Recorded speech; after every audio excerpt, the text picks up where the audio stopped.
एठारे मो पाखे गोटे बिकर अच्छी जो मु किसी जल नहीं एहाकू मु एक मोहम्बती साहाय्य जाली यह मध्य थिबा जल को उत्तप्त करने चेष्टा करी। ठीक अच्छे तेबे जितेबले मु बिकर मध्य थिबा जल गुड़िक उत्तप्त होइजिबे सेतेबेले मु एहा उपरे गोटे बरफ खंडे आनी छाड़देबी। तेबे जदि मु एहा करिबी तेबे परिणाम कौन हबो ए परीक्षा रे में कौन लक्ष्य करिबा 5 सेकेंड निजे भाबिबा पई चेष्टा करो।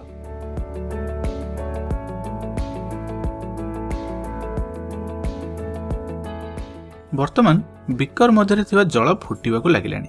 वर्तमान मु गोटे खंडीए बरफ को नेबी एवं ये फुटंता जलर उपरे ये बरफ को रखिबी। तेबे एटा कौन हेबो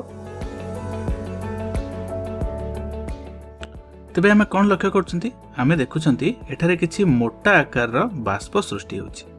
ठीक अछि एवं बरफ मध्य तरलुछि। तेबे आउ खंडे बरफ नबा पुनश्च ता ऊपर रखि देखुछंती जे एठारे मध्य किछि मोटा आकार रे धळा बाष्प सृष्टि होछि।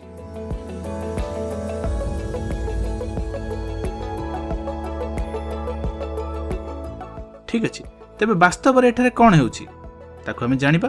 ता पूर्व मैं बरफटी को छाड़ दउछि एवं किछ समय पर ए बरफटी तरल जिवो।